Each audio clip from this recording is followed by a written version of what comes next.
This story you're about to hear was sent to my email address in the last couple of weeks. The man who wrote it, his name is Greg Ballen, Ballan.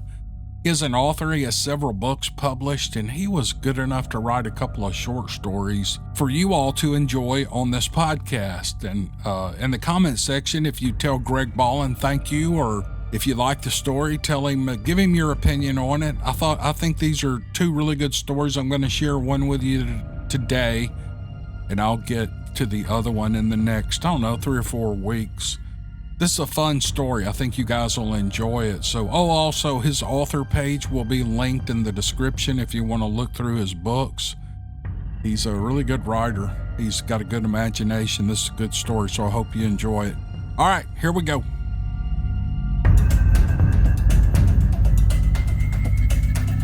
The Haunted Forest by Gregory Ballen. My daughter had talked about the haunted forest in Fall River for weeks, telling me how much she wanted to investigate the area. Well, I didn't pay her much heed. She was at that age when being in a cemetery was creepy fun, and playing with a Ouija board seemed harmless party entertainment. Halloween was about scaring the crap out of yourself, and the paranormal was something that needed to be explored with wild, feckless abandon, regardless of any potential danger. After weeks of discussion, she informed me she was going there by herself the following weekend. Well, curiosity got the best of me, and I did a little internet research. Being her father, I wanted to see how deep was the water my fearless daughter was wading. After a half an hour of research, I learned about UFO sightings, witchcraft, human sacrifice, poltergeist, and supernatural creatures called pugwudgies. The area was 5,000 acres of literal haunted forest, a part of the Massachusetts Dark Bridgewater Triangle. Part of me chuckled and snorted over the internet hype, but the paternal instinct inside said I needed to be there with my daughter just in case.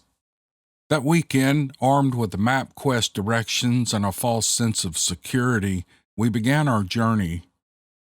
We parked in the large parking lot, the only car there. I read an inscription on the large statue that details some of the more colorful events of the forest's rich, dark history. We both had cameras, and my daughter hoping to catch a paranormal specter, me hoping to catch some decent wildlife pictures. Before we headed into the main trail by a large yellow gate, I set my cell phone compass and GPS navigator. My daughter had already headed toward the trailhead, forcing me to jog to catch up. I slipped the phone in my jeans pocket as we proceeded down a large clear trail. "This doesn't seem so scary," my daughter snorted, clearly not impressed. "Don't believe all the hype," I replied, feeling slightly uneasy. The trail took a hard turn and stopped, and a wall of woodlands lay before us. To our right, a thin path led into a thick pine grove. "This way," I motioned to my daughter, taking the lead. I paused for a moment, deciding to set a GPS marker on my phone. So I slipped the phone out and discovered there was no signal here. GPS and my compass app were useless. My daughter checked her cell phone with the same uncomfortable observation. "Okay, we stick to the main trails." My daughter nodded as we moved with a bit less carefree abandon. The thin trail spilled into a path 1.5 feet wide, covered with half-buried stones and pine roots. I walked over to a deadfall and dragged it 15 feet or so, laying it halfway on the path so we wouldn't miss the connection on our way back. I dragged the heel of my boot and created a 15-foot arrow on the trail leading to the tree fall. There was no way we could miss either marker. My daughter marked my paranoia as we headed down the path deeper into the forest. We talked in quiet whispers for several minutes. My daughter constantly looked through her camera lens, testing the light for pictures. Something was wrong. I couldn't put the feeling into words. The back of my head tingled as the realization struck me. Where were the birds? It was a warm, early autumn day. The trees should be full of activity. Where were the squirrels and the chipmunks? The woods were rich with white oaks. The sound of calling chipmunks prevalent in every forest was missing. The birds were missing, and the annoying buzz of horseflies and gnats didn't exist here. I walked off the path and turned over a large rock. There was nothing. No worms, centipedes, or any other type of insect scurried away. This forest was barren save for the vegetation, and we stood alarmed in the eerie silence. What do we do? There was a slight warble of my daughter's voice, that first hint of panic. Well, we can turn around, I suggested. Well, we've barely been here a half an hour. And she walked forward, heading deeper into the woods, looking back to make sure that I followed. I followed in silence for 15 more minutes. The pathway emptied into a 30-foot opening with large rock formations. To continue, we'd need to do a bit of climbing over the large obstacles. The climb wasn't too bad, and the narrow path continued. We walked in silence through the swamp area littered with dead trees, and I stopped, and my eyes locked on the pond with the lily pads. I heard my daughter's footsteps as she came up beside me. What? Her voice had a larger hint of fear than before. I pointed at the water. No pond skates on the surface, no dragonflies chasing mosquitoes. There's nothing, not even a frog or a freaking turtle. This whole place is dead. It's not natural, and it makes no sense. My voice was more frustrated than fearful. I was not going to show fear in front of her. Have you seen anything alive out here in the past 45 minutes? Her head shook. No. I pulled out my cell phone. Still, there were no bars. We're not in a land bowl. My hand swung to the open blue skies. We're wide open. There's no magnetic interference in these woods. We should be getting a cell signal. My daughter checked her phone. Hers was as useless as mine. The map I read at home said this trail circles around the pond and comes back. Let's just follow it and get out of here. My daughter looked up at me. I could see the fear in those almond hazel eyes. We walked side by side along the path for 10 more minutes, and we cleared the pond, but I didn't get the sense of us circling back. The position of the sun hadn't changed, and it was still behind my right shoulder. We were still going in a relatively straight line, deeper into the forest. I was reluctant to vocalize my observation, and my daughter was already concerned. I wasn't going to add to that. A sense of dread crawled up my spine, exploding in a mad tingle at the base of my skull. Something was behind us. I turned slowly, preparing to see a stranger or an animal, but it wasn't a person or any kind of animal. The air above the path 20 feet behind us flickered, flowing like waves of ambient heat over desert sand. Something inside the waves of heat moved, and I put my hand on my daughter's shoulder and pushed her forward. Come on, let's go. Her head turned back, and I waited for a scream or some kind of panicked outburst, but there was nothing. What's wrong, Dad? I felt my head shake and forced the battle-ready tenseness from my body. Nothing. Let's just keep going. Maybe the trail circles back further ahead. I dared to look back, and the anomaly was there, blocking our retreat, but my daughter didn't see it. And we moved quickly, following the path, pushing deep into a section of forest thick with oaks, maple, and other hardwood trees. The colorful canopy of the autumn leaves covered the trail, effectively choking out the afternoon sunlight. Wind whistled through the trees angrily, rustling the leaves around us, and the breeze was ice cold, sending a deep chill down my spine. My daughter was visibly trembling. That wind is freezing, she shuddered, rubbing her arms briskly. I ignored the chill and guided her forward along the path. The trail led to another opening. My stomach turned, and my daughter gasped in shock. The opening was identical to the area we were at 30 minutes ago. The rocks were identical, the overgrown weeds and brush were a perfect match to the rocks we'd climbed before.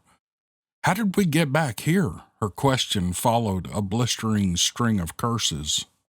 It can't be the same outcropping. I did my best to stay calm. We haven't turned around. We've been walking south by southwest with some small deviations. This can't be the same place. I approached the two larger rocks. Even the hand and footholds seemed identical. Stay here. I'm going to climb up and see if the path is similar. Two quick pulls and I was over the rock staring into another distortion, only this one was larger, easily a dozen feet wide, covering a large portion of the clearing and blocking the path beyond. The air shimmered like heat waves rising off hot sands or summer pavement. I was close enough to feel any radiant heat, but there was none. Fear, naked, primal, and unfiltered, savaged my body. I stood, eyes locked on the hypnotic distortion, straining my eyes to unsee the illusion nature placed before me. With the ripples, something moved, and my hand clenched, feet spread apart, ready for a fight or flight response. I spotted a baseball-sized rock, picked it up, testing its weight, tossing the object between both hands. The shimmer moved closer, inching forward, a tiger creeping up slowly on the unsuspecting gazelle or impala, waiting for the chance to pounce. Panic! I hurled the stone missile with every fiber of my strength that I could muster, and the rock passed through the barrier with no effect. I listened. The stone never struck the trees behind it. I turned and leapt the 7 feet or so, rolling to absorb some of the impact as my legs hit the ground. My daughter's scream of surprise echoed, shattering the silent woods.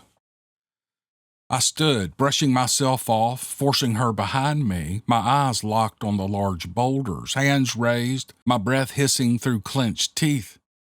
My daughter screamed, demanding to know what was going on. Her eyes fell upon the boulders, face pale as her jaw dropped. The rippling portal stopped at the rock's edge, and we gazed, dumbfounded, at the anomaly.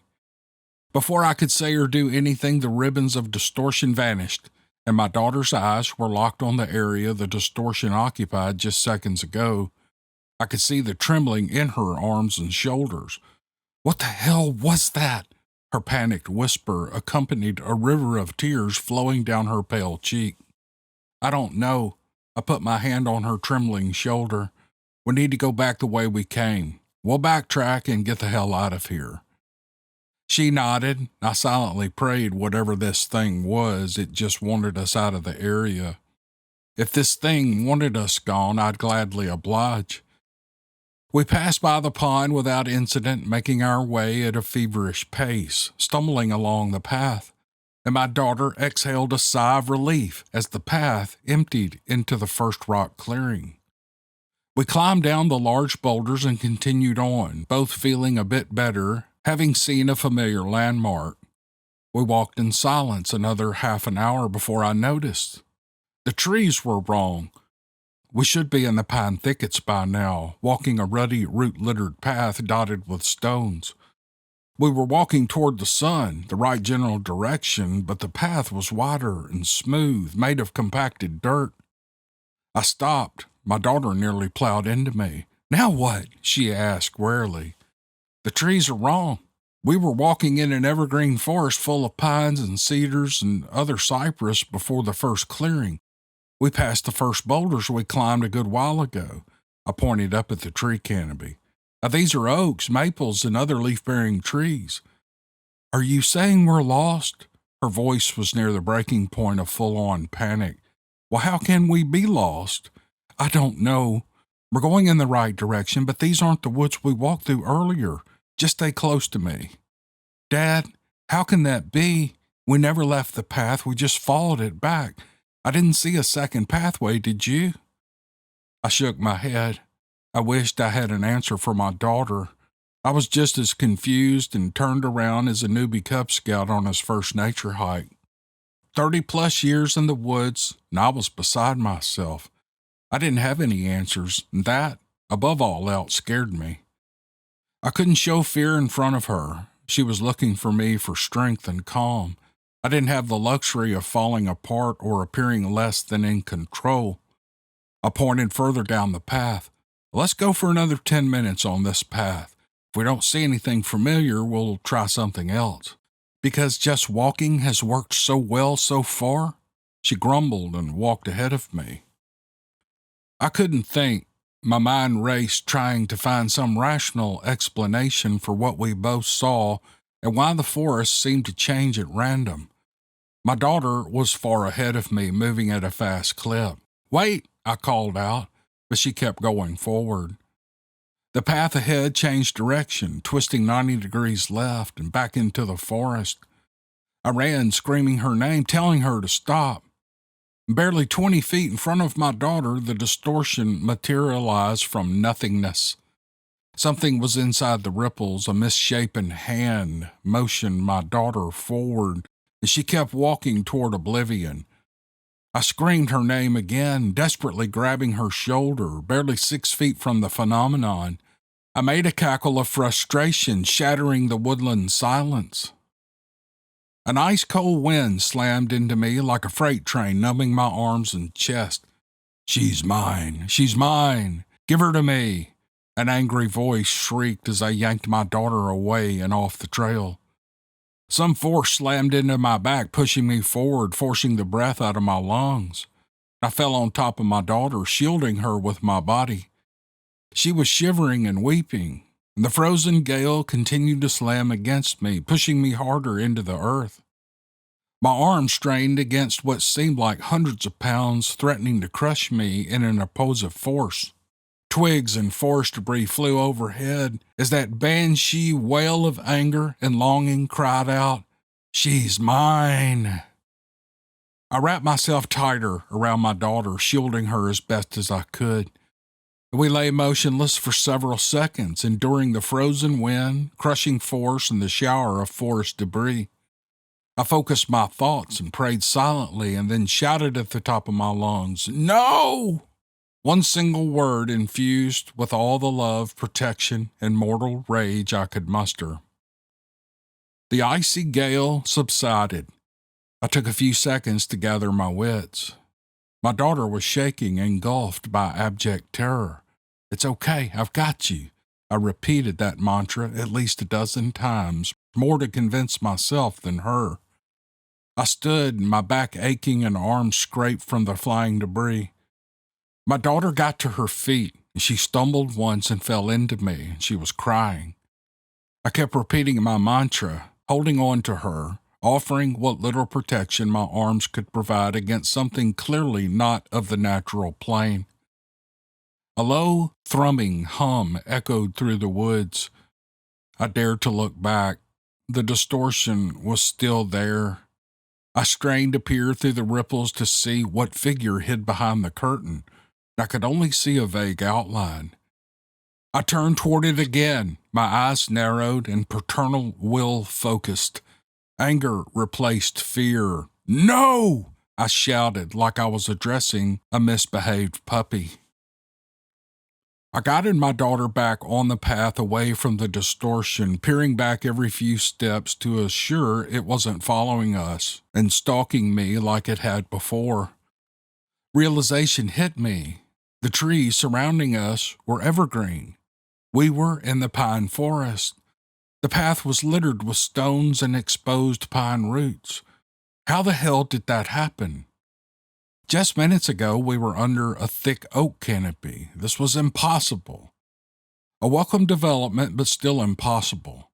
And as we walked back, I scanned the ground for my heel marks and the dead tree fall I dragged onto the path.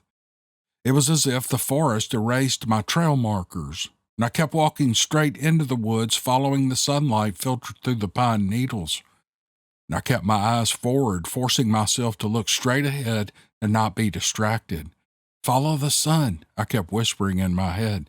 "That's the way out of here." My daughter held my hand tightly as we forced our way through several thickets of saplings, and we made our way out of the woods and were back on the large, wide path. Looking over to see the bright yellow gate to the forest parking lot, I pointed it out to my daughter and she sighed in relief. We practically ran the 50 yards. Once we crossed the gate's threshold, my cell phone began to buzz and beep. 100 pounds of dread fell off my shoulders. A chipmunk scurried across the parking lot and a large crow flew overhead. This was the first wildlife I'd seen all day. We were out of it and safe. But safe from what? My mind struggled to rationalize the experience, and my mind failed miserably. "Daddy," my daughter whispered, pointing down toward the wide path. An old woman stood on the edge of the woods, arms crossed. I could feel the weight of her stare. "She's lonely." My daughter's voice was tinged with sadness and a strange longing. "She's so lonely, Dad." "How do you know that?" I demanded. "I can hear her talking, can't you?" My skin crawled. We weren't beyond this thing's influence, at least my daughter wasn't. "No, I'm sorry she's lonely, but she wanted to take you. Didn't you hear me yelling at you back there?" She shook her head. "No, I just felt the urge to keep walking. I didn't see the ripples until you grabbed me." Her face paled. "I would have walked right through it if you hadn't." I patted her shoulder. "Don't think about that." We both looked back at the old woman, and my daughter shouted, "I'm sorry you're lonely, but I can't go with you. I hope you'll be okay." Only my daughter could switch from fear to compassion and empathy within a heartbeat. Maybe that was what drew this thing to her, that rare gift of youthful compassion, unburdened by the sour pessimism of adulthood. The old woman raised a wrinkled hand and waved. My daughter waved back, and the woman turned, walking into the rippled anomaly, and vanished. The distortion winked out of existence. I hugged her one more time. "Let's go home." I sat in the living room later that evening listening to my daughter recount the tale to her mother and brother for at least the 15th time. My wife stared at me in disbelief, and I simply nodded once. My son just kept saying how he wished he was there, and I laughed a bit inside. He'd have wet himself. My son asked me later what I thought we'd encountered, and I wasted an entire evening of mental energy trying to figure that out. "Son, as near as I can figure, it was some kind of a portal." "To where?" he wondered. I scratched my cheek. "To whatever eternal realm that old woman has been condemned to spend eternity." That was the best my 21st century sophisticated mind could come up with. "She wanted to take your sister there for an eternal visit, near as I can figure." My son snickered. "That old lady would toss her ass back here after a week of her bitching and moaning." I didn't mean to laugh, but my daughter could probably drive a ghost crazy. At least I ended the day on a lighter note.